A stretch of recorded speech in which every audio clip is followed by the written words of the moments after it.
talking about fairies. Contain your animal, or I will.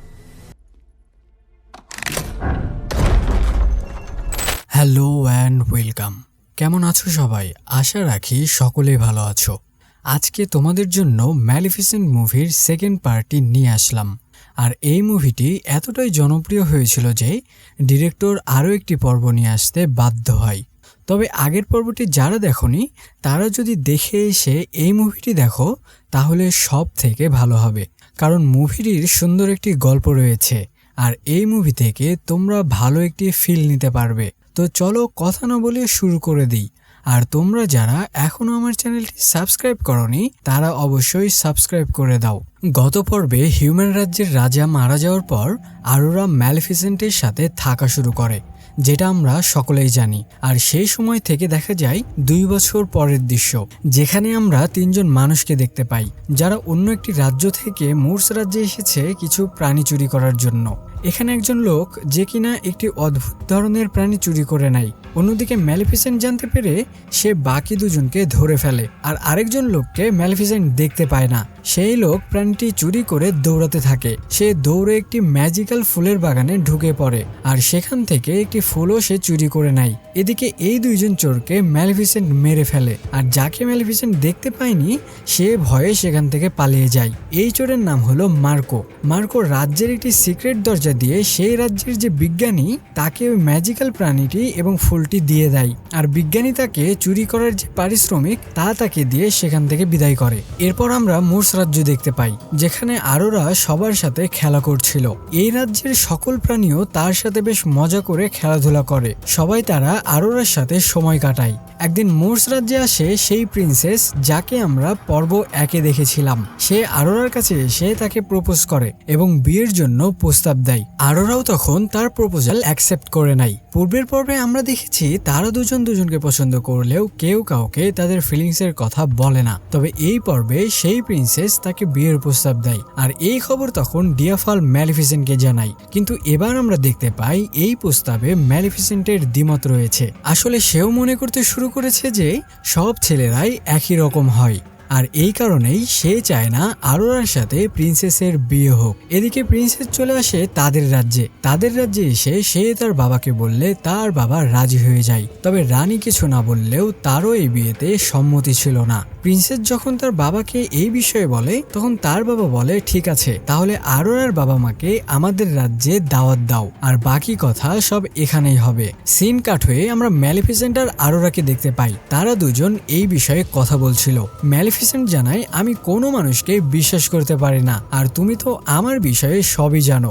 Arora বলে, তোমার সাথে যেটা হয়েছে সেটা আসলে ভুল, কিন্তু সবাই যে আমার বাবার মতো হবে তার তো কোনো মানে নেই। ম্যালিফিসেন্ট বুঝতে পারে এখন আর তাকে বুঝিয়ে কোনো লাভ হবে না, তাই আরোরার খুশির জন্য ম্যালিফিসেন্টের অসম্মতি থাকা সত্ত্বেও রাজি হয়ে যায়। এরপর আমরা দেখতে পাই রানীকে। সে একটি গোপন চেম্বার দিয়ে আন্ডারগ্রাউন্ড টানেলের মধ্যে চলে আসে, আর আমরা দেখতে পাই এখানে রানীর কিছু সৈন্যরা লোহার কিছু অস্ত্র তৈরি করছিল। আর এখান থেকে বুঝতে পারি রাজ্যে আবারও একটি যুদ্ধ হতে চলেছে। এরপর রানী একটি রুমে চলে আসে, যেই রুমে তার নিজস্ব সেই বিজ্ঞানীটি ছিল, মানে এই বিজ্ঞানী রানীর হয়েই কাজ করে। আর দেখতে পাই এখানে সেই বিজ্ঞানী মুর্স রাজ্যের একটি ফুল দিয়ে বিশেষ ধরনের এক বিষ তৈরি করছে, যেই ফুলটি বিজ্ঞানী সেই চোরের থেকে নিয়েছিল। এখানে আরো একটি জিনিস দেখানো হয়, দেখো তো এটা তোমরা চিনতে পারো কিনা। এটা হলো সেই হুইল যেটা প্রথম পর্বে আরোরা স্পর্শ করেছিল, আর এটার অভিশাপে আরোরা চিরনিন্দায় চলে গিয়েছিল।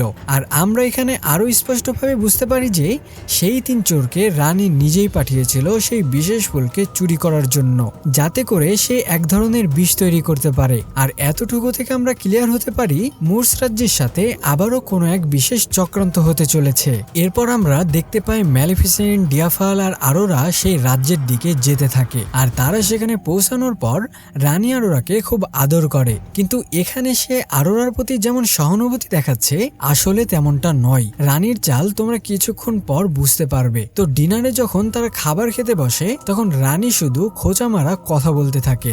রানী ম্যালেফিসেন্টকে বলে, আমি শুনেছি তুমি নাকি আরোরাকে অভিশাপ দিয়েছিলে। রানী বলে, আরোরা তো তোমার আসল মেয়ে নয়, তাই না?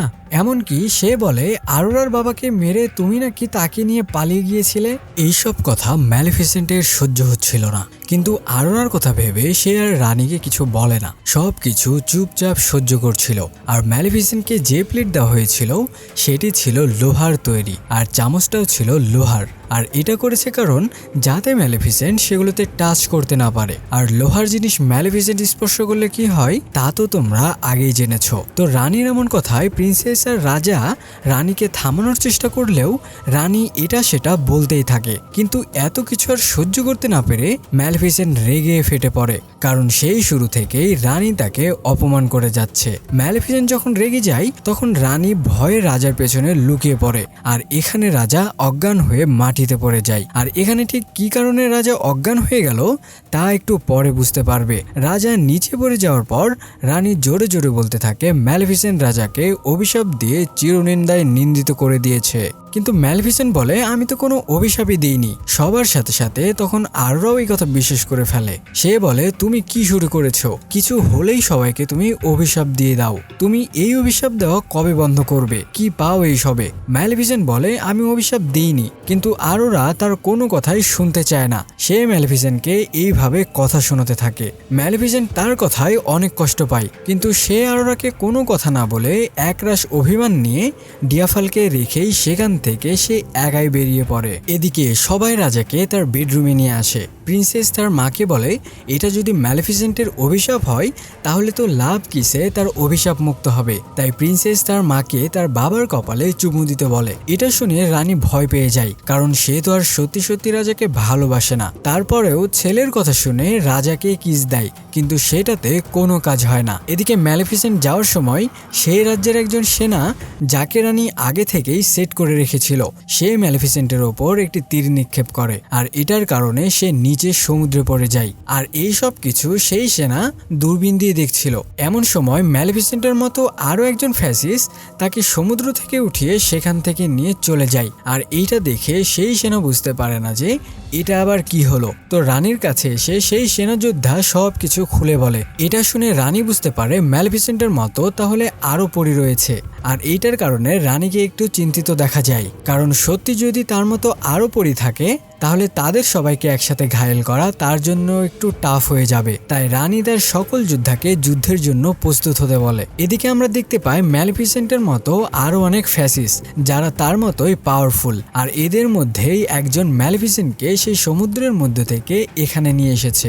এরা ম্যালেফিসেন্টকে জানায়, আমরা এখানেই লুকিয়ে থাকি কারণ মানুষরা বরাবরের মতোই আমাদের ওপর আক্রমণ চালায়, আর মানুষই তাদের বংশগুলোকে ধ্বংস করেছে। তারা জানায় একসময় তাদের বংশ অনেক বড় ছিল, কিন্তু এখন তা অনেক অংশেই কমে গিয়েছে, আর এটা মানুষদের জন্যই হয়েছে। তারা এখন চায় মানুষদের সাথে যুদ্ধ করতে আর সকল মানুষকে ধ্বংস করতে। আর এদের মধ্যে সবচেয়ে পাওয়ারফুল হলো ম্যালেফিসেন্ট, তাই তারা ম্যালেফিসেন্টকে এখানে নিয়ে এসেছে তাদেরকে সাহায্য করার জন্য। কিন্তু ম্যালেফিসেন্ট তাদের কথায় রাজি হয় না, কারণ হিংসা বিদ্বেষ তার মধ্যে নেই। এরপর বুড়ো নামের একজন লোক সে ম্যালেফিসেন্টকে তাদের রাজ্যটি ঘুরিয়ে দেখায়। সে জানায়, আমরা এইভাবে দিনের পর দিন লুকিয়ে থাকি মানুষদের থেকে, কারণ ওরা আমাদেরকে দেখলেই মেরে ফেলতে চায়। বুড়ো তার রাজ্যের সকল কিছু ঘুরিয়ে দেখায়। এরপর বুড়ো ম্যালেফিসেন্টকে একটি জায়গায় নিয়ে আসে, আর জায়গাটি ছিল লাল রঙের আবরণে আবৃত। বুড়ো বলে, এখানে তোমার বংশধরেরা ফ্রিজ হয়ে গিয়েছে, কারণ তারা তাদের পাওয়ারগুলো খারাপ উদ্দেশ্যে ব্যবহার করেছিল, আর তুমিই হলে সেই বংশধরের শেষ প্রজন্ম। তোমার বংশধরেরা ছিল আমাদের রাজা, কিন্তু মানুষের জন্যই তারা আজ বিলুপ্ত হয়েছে। বুড়ো তাকে বলে, তুমিও যদি তোমার পাওয়ার খারাপ উদ্দেশ্যে ব্যবহার করো তাহলে তুমিও তোমার বাবা মার মতো এইরকম ফ্রিজ হয়ে যাবে। আসলে বুড়ো এখানে ভালো, কিন্তু বাকি যারা আছে তারা মানুষদেরকে সহ্যই করতে পারে না, আর এই কারণেই তারা মানুষ জাতিকে ধ্বংস করতে চায়। এদিকে আরোরা সেই ম্যালেফিসেন্টকে খুঁজতে আসে, কিন্তু ডিয়াফাল জানায় ম্যালেফিসেন্ট কাল রাত থেকেই এখানে আসেনি, আর মোর্সের কেউ ম্যালেফিসেন্টের কথা বলতে পারে না যে সে কোথায় আছে। এদিকে রাজ্যের বিজ্ঞানী একটি বিষ তৈরি করে ফেলে, আর সেই বিষ একটি প্রাণীর ওপর প্রয়োগ করে, আর দেখা যায় সেই প্রাণী নিমিষেই ধ্বংস হয়ে যাচ্ছে। আর এই প্রাণীটি হলো মোর্স রাজ্যের, যেটা চুরি করে আনা হয়েছিল। এটা দেখে রানী তো বুঝে যায় এটাই হলো তাদেরকে ধ্বংস করার একমাত্র বিষ। আর রানী মোর্স রাজ্যের সকলকেই আরোরার বিয়েতে নিমন্ত্রণ করতে চায়। আসলে রানীর প্ল্যান হলো ম্যালিফিসেন্টের রাজ্যের সকলকে ধ্বংস করে দেওয়া। আর তার বিজ্ঞানী একটি ফুলের মাধ্যমে অল্প একটু বিষ তৈরি করতে পেরেছিল। আর মোর্স রাজ্যের সকলকে মারার জন্য অনেক বিষের প্রয়োজন, তাই রানী তার সৈন্যদেরকে মোর্স রাজ্যে পাঠিয়ে দেয় সেই রকম ফুল তুলে নিয়ে আসার জন্য। এরাও তখন সকল ফুল নিতে চলে যায়। কিন্তু মোর্স রাজ্যে যে কিছু একটা গন্ডগোল হচ্ছে তা ম্যালিফিসেন্ট ফ্যাসিস্টদের রাজ্য থেকে টের পাচ্ছিল। তাই সে আর দেরি না করে ফ্যারিসদেরকে নিয়ে মোর্স রাজ্যের দিকে যায়। কিন্তু তারা আস্তে আস্তে রানীর সৈন্যরা সকল ফুল তুলে নিয়ে চলে যায়। এতে করে ম্যালিফিসেন্ট অনেক মন খারাপ করে। তবে এখানে যে কিছু সৈন্যরা ম্যালিফিসেন্টকে মারার জন্য আড়ালে লুকিয়েছিল তা তারা টের পায় না। দেখা যায় সেই সৈন্যরা লোহার কিছু ভারী বল ম্যালিফিসেন্টের দিকে ছুড়তে থাকে। তবে এটা বুঝতে পেরে বুড়ো তাকে সেভ করে নেয়। আর সেই লোহার ভারী বলগুলো বুড়োর শরীরে লাগে, আর এই কারণে সে সেখানেই মারা যায়। এই ঘটনায় বাকি ফ্যারিসরা সেই সৈন্যদেরকে মেরে ফেলে। কিন্তু বুড়োকে হারিয়ে ফেলে মানুষদের প্রতি ফ্যারিসদের আরো রাগ বেড়ে যায়। এদিকে বুড়োকে হারিয়ে ম্যালিফিসেন্টও অনেক কষ্ট পায়। পরের দিন আরোরার বিয়েতে নিমন্ত্রণ পেয়ে মোর্স রাজ্যের সকল প্রাণী চলে যায় প্রিন্সেসের রাজ্যে। আর এদিকে এরা জানতোই না যে ম্যালিফিসেন্টের সাথে কি কি ঘটে গিয়েছে। এরপর আমরা দেখতে পাই আরোরা ঘুরতে ঘুরতে সেই সিক্রেট রুমে চলে আসে। আরোরা দেখতে পাই সেখানে সেই হুইলটাও রাখা আছে যেটার কারণে সে কোমায় চলে গিয়েছিল। আরোরা এখানে মোর্স রাজ্যের অনেক প্রাণীকেই দেখতে পায় যেগুলোর ওপর বিজ্ঞানী এলফ এক্সপেরিমেন্ট চালাচ্ছিল। আর আরোরা বুঝে যায় যে রানী নিশ্চয় খারাপ কিছু প্ল্যান করছে। আর সে এটাও বুঝে যায় যে রাজাকে কোমায় পাঠিয়েছে রানী, এখানে ম্যালিফিসেন্টের কোনো হাত নেই। আর তখনই সেখানে রানী চলে আসে। আর আরোরা রানীর সকল কুকীর্তিগুলো জেনে যাওয়ায় রানী আরোরাকে একটি ঘরের মধ্যে বন্দি করে রাখে। এদিকে সকল প্রাণীগুলো চলে এসেছে দাওয়াত খাওয়ার জন্য। আর রানী কৌশলে সকলকে বন্দি করে নেয় একটি রুমের মধ্যে। আর রুমটি বাইরে থেকে খুব ভালোভাবে লাগিয়ে দেওয়া হয়। রানীর সৈন্যরা তখন সেই বন্দীদের ওপর সেই বিষ ছড়িয়ে দেয়। আর এই কারণে সেখানে অনেক প্রাণী মিশে যেতে শুরু করে। তারা সেই বিষ সহ্য করতে না পেরে পালানোর চেষ্টা করলেও কোনো মতেই তারা সেই রুম থেকে পালাতে পারে না, কারণ সকল দরজা জানালাগুলো রানী বন্ধ করে দিয়েছে। এদিকে আরোরা এইসব কিছু বুঝতে পেরে অনেকগুলো ওড়না যুক্ত করে জানালা দিয়ে প্রিন্সেসের রুমের সামনে চলে আসে। প্রিন্সেস সেখানে রাজার পাশে বসেছিল। তখন আরোরা তাকে সব কিছু খুলে বলে। আর রাজার সেই ক্ষতচিহ্ন যেটা রানী ইচ্ছা করে সেই হুইলের মাধ্যমে করেছিল সেইটাও আরোরা প্রিন্সেসকে দেখায়। প্রিন্সেসও তখন রানীর কুকীর্তিগুলো জেনে যায় যে এসবের নাটের গুরু হলো তার নিজের মা।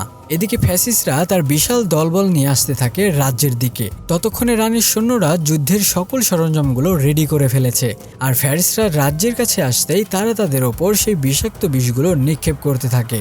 আর তারা সেই বিষের প্রভাবে এক এক করে মিশে যেতে শুরু করে। এরপর সব কিছু জেনে যাওয়ায় প্রিন্সেস রানীর কাছে আসে।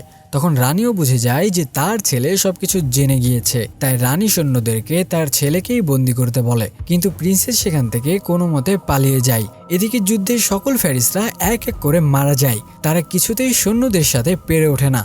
আর তখন হাজির হয় ম্যালিফিসেন্ট। সে যেহেতু একটু বেশি পাওয়ারফুল ছিল তাই সে এসেই অনেক বিল্ডিং ভেঙে ফেলে, সাথে অনেক সৈন্যদেরকেও মেরে ফেলে। এরপর ফ্যারিসদের মধ্যে একজন সৈন্যদের প্রধানকে মারতেই যাবে, তখন প্রিন্সেস এসে তার গলায় তলোয়ার ধরে। প্রিন্সেস বলে, আমি আসলেই এখানে যুদ্ধ চাই না, আর তাকে তুমি মেরো না, কারণ সে হুকুমের গোলাম আর তার কোনো দোষ নেই। আর এটার কারণে সেই ফ্যারিসও তাকে কিছু বলে না। এদিকে ম্যালিফিসেন্ট যখন রানীকে মারতে যাবে তখন আরোরা মাঝখানে চলে আসে। আর সে ম্যালিফিসেন্টকে বোঝাতে থাকে যে তুমি তাকে মেরো না। আরোরা বলে, তুমি তো আগে এমন ছিলে না, হিংসা বিদ্বেষ তো তোমার মধ্যে নেই, তাহলে কেন এমন করছো? এরই মধ্যে রানী একটি তীর নিয়ে সেই বিষাক্ত বিষ আরোরার দিকে ছুঁড়ে মারে। ওই যে কথা আছে না, খারাপকে সুযোগ দিলে সে ক্ষতি করবেই। তো ম্যালিফিসেন্ট আরোরাকে সেভ করতে গিয়ে সেই তীর তার নিজের শরীরে লাগে। আর সে আস্তে আস্তে তখন ভ্যানিশ হতে থাকে। এটা দেখে আরোরা খুব কান্নাকাটি করতে থাকে, কারণ মায়ের ভালোবাসা যার মধ্যে পেয়েছে তাকেই এভাবে শেষ হতে দেখে সে কান্নায় ভেঙে পড়ে। আর এদিকে রানী বলে, আমি পেরেছি, আমি সবচেয়ে শক্তিশালী ফ্যারিসকে মেরে ফেলেছি। আর মোর্স রাজ্য হলো এখন থেকে আমার। সেখানে থাকা সকল সোনাদানা সবকিছুর মালিক এখন আমি। কিন্তু আরোরার চোখের পানি যখন ম্যালেফিসেন্টের ছায়ের উপরে পড়ছিল তখন দেখা যায় ম্যালেফিসেন্ট আবারও জেগে ওঠে। আর এবার সে এমন এক বিশাল আকৃতির প্রাণী হয়ে ওঠে যে তাকে দেখে রানী ভয়ে চুপসে যায়, আর সৈন্যরা তো অনেকে তাদের প্যান্ট পর্যন্ত ভিজিয়ে দেয়। রানী তখন বাঁচার জন্য আরোরাকে ছাদের উপর থেকে নিচে ফেলে দেয়। ম্যালেফিসেন্ট তখন আরোরাকে আবারও সেভ করে নেয়, আর রানী পালিয়ে রাজপ্রাসাদের দিকে যেতে থাকে। এদিকে ফ্যারিস আর মানুষ সবাই এক হয়ে যায়, তারা আর কোনো যুদ্ধ করে না। এদিকে কিছু ফ্যারিস প্রাসাদের মধ্যে রানীকে আটকে ফেলে, আর এদিকে বিজ্ঞানী এলফ ম্যালেফিসেন্টকে সেই হুইলের ধারালো জিনিসটি দিয়ে দেয় যেটার উপর ম্যালেফিসেন্ট অভিশাপ করেছিল। ম্যালেফিসেন্ট বুঝতে পারে এই জিনিসটির ওপর এখনো তার অভিশাপ রয়েছে, তাই সে ওইটাকে নষ্ট করে দেয় যাতে এরপর আর কেউ সেটাকে খুঁজে না পায়। আর এইটার কারণে রাজাও তখন জেগে ওঠে, আর ম্যালেফিসেন্ট রানীকে তখন ছাগল বানিয়ে দেয়, আর এটাই হলো তার একমাত্র শাস্তি। এরপর ধুমধাম করে আরোরার প্রিন্সেসের বিয়ে দেওয়া হয়। সেখানে সকল প্রাণী এবং মানুষ একসাথে মিলেমিশে আনন্দ করতে থাকে। তারা সবাই বিয়েটাকে খুব ভালোভাবে উপভোগ করতে থাকে, আর আবারও তারা একসাথে মিলেমিশে বাঁচা শুরু করে। এরপর দেখা যায় ম্যালেফিসেন্ট তার বংশের এক বাচ্চাকে ওরা শেখাচ্ছে, আর এই সিন দিয়ে মুভিটি শেষ হয়ে যায়। তো কেমন লাগলো ম্যালেফিসেন্টের এই 2 পর্ব তা অবশ্যই কমেন্টস করে জানাও, আর ভালো লাগলে আমাদের চ্যানেলটি সাবস্ক্রাইব করে আমাদের পাশে থাকো। তোমরা কোন ধরনের মুভি দেখতে চাও তা অবশ্যই কমেন্টস করে আমাদেরকে জানাও। তোমাদের কমেন্টসের উপর ভিত্তি করে আমি পরবর্তী মুভিগুলো নিয়ে আসার চেষ্টা করব। সেই পর্যন্ত সবাই ভালো থাকো, সুস্থ থাকো।